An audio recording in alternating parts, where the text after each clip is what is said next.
Hey everybody, Scott here for the Helix channel. It is Monday. It's New Year's Day. Happy New Year. How about that? Since it's a new year, I'm gonna have a new video. It's a noob year. This is a noob video. So for the people that are new to the Helix, I'm gonna go through the construction of a preset and explain individual parameters of the amp models and the the gate. Simple things. Shall we?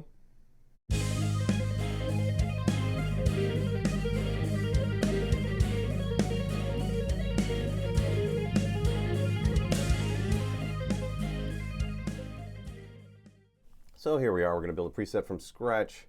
I always start with a gate. I always turn it on, even if I'm doing a clean preset. If I'm doing a clean preset, I'll roll this back up to about 88, 89.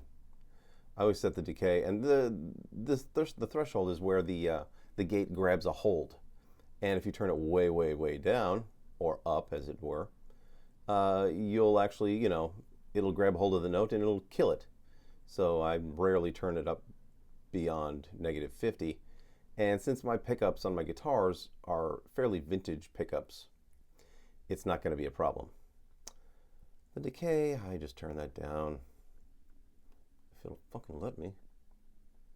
With my left hand, I can never make it grab and automatically go down to 99, but if I use my right hand, I can.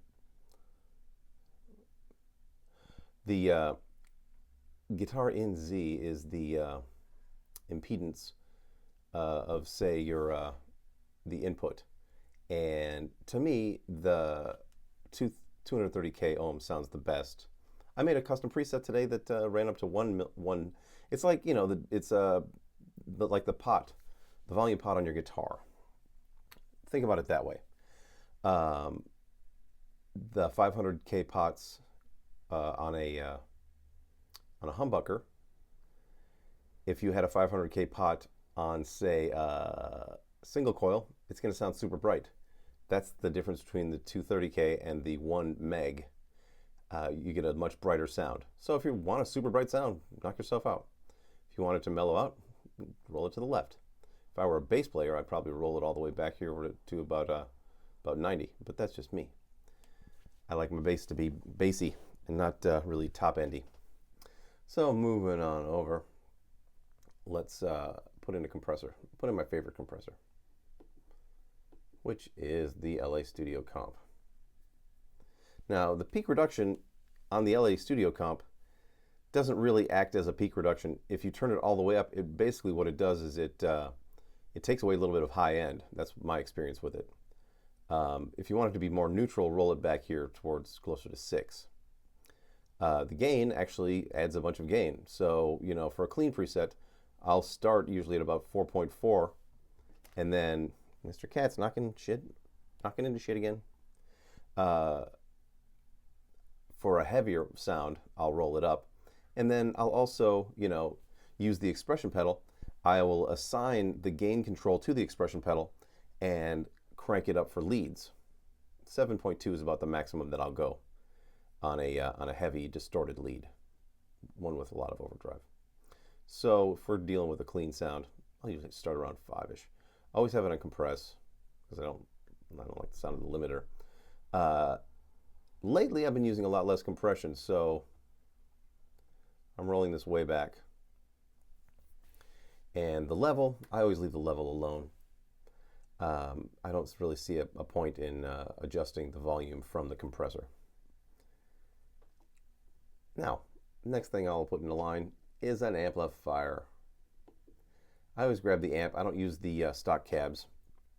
I'll use an amp and an impulse response. So let's start with a who-what. It's an interesting cat because the bias control on a lot of these amps, and here's something where a lot of trial and error is going to be your friend, because with a lot of the amp models in the Helix, the higher you turn up the bias control, the more breakup you'll get. But not with the who-what. The higher you turn it up, the cleaner it gets. So you'll clean up the amp this way. And the bias control Basically is in a real amp, I believe it measures or controls the amount of voltage that goes across the tubes, or across, as they say, across the plate. I'm trying to get this thing to look better in my camera, but it's not working out for me. The focus. But so let's go back, and for this particular one, let me grab my guitar just so that we'll have something for reference. Plug her in. And I don't have this thing plugged in yet. Oh no! Oh, good Lord. So many hassles. So little time.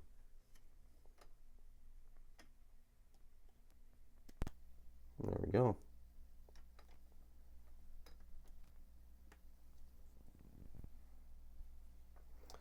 Okay, now.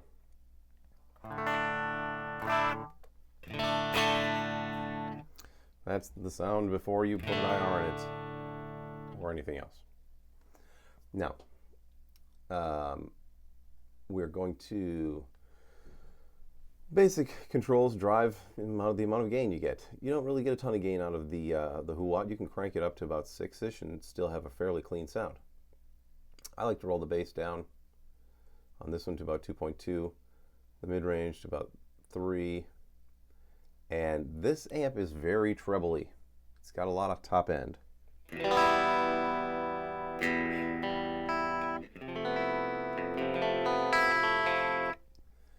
And so I always kill the presence on this particular amp. Some amps require that you have some presence in there. This is not one of them. To get a good sound for me, I always have the presence on 0 and the treble way low.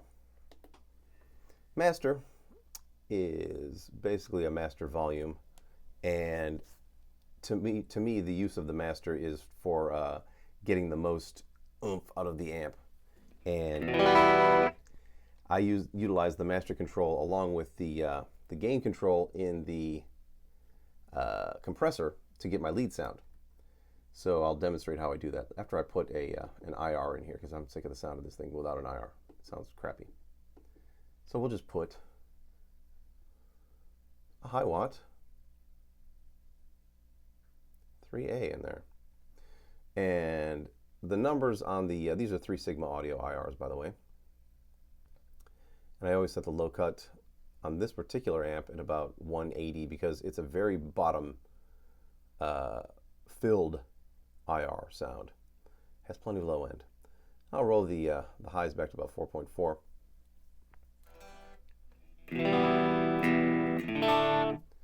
We're going to need some more volume, so I'll roll this up to about 14.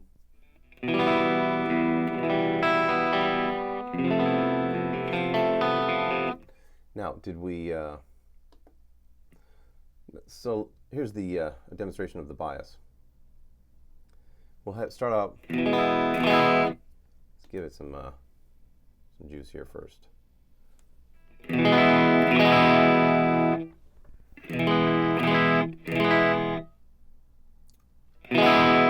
little gritty.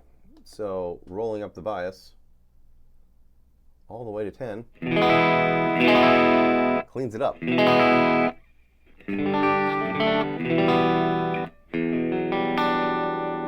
a lot of tune. Just put new strings on and new tuners.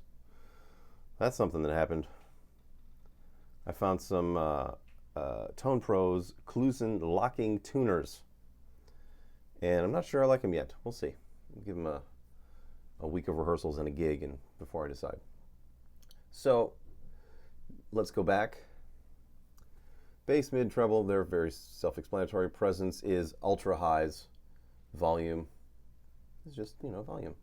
The master is basically a master volume. Sag control controls the amount of sag that you feel, and certain amps will react differently to this parameter. And the best way to check it out is to crank it all the way. And then hit some chords. You can feel it, that it's grabbing a hold. On this particular amp, I like to roll it down to about 7.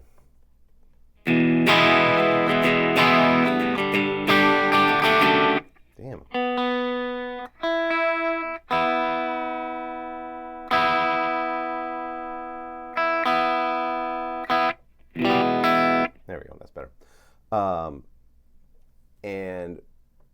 it's the tubes catching up to what's happening with the guitar, and they will all of a sudden drop, and it'll feel spongy, and then they'll grab a hold, and then the tone comes back. It's sort of, it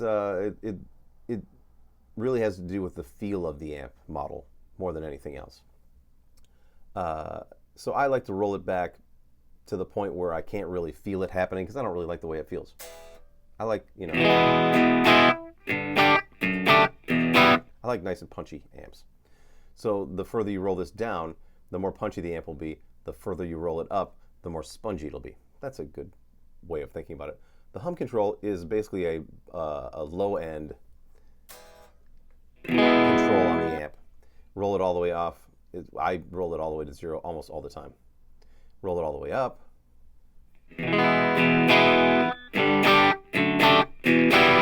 You get a certain type of bottom end into the sound that I don't really appreciate.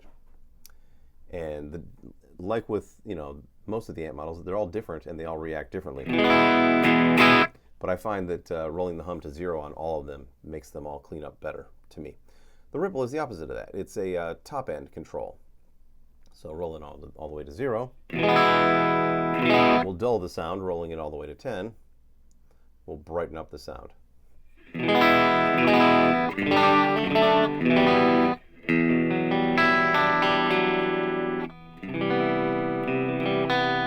And it can get kind of spiky on the top end, so I usually roll it down to about 3. The bias, like we already went over, controls the amount of voltage. Bias X it's sort of like the amount of bias that's happening. So I rarely change it from 5. I used to match it to the bias. And for some amps, it sounds good when you do that. Some, it doesn't really change the sound. So, it's one of those fairly nebulous controls. You just got to monkey around with it to find out what you like. And finishing up, we're going to finish up with a simple talk about the IR low cut and high cut. And rolling the low cut down basically allows more bottom end in. You can just feel it. And rolling it up reduces the bottom end coming in. Tightens the bottom. If you want more of a Beatle-y, early 60s bottom end, this is the way to do it.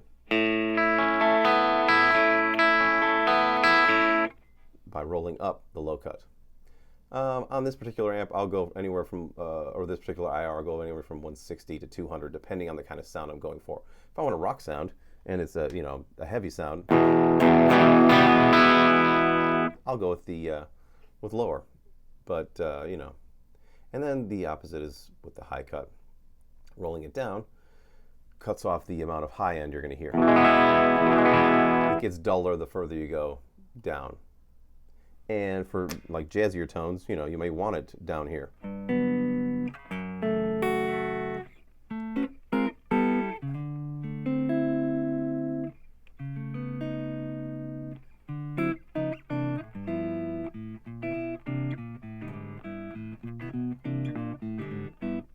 So rolling it down makes it duller. Rolling it up makes it brighter. I rarely go beyond 6.6. You want a really super bright sound? That's the way to go.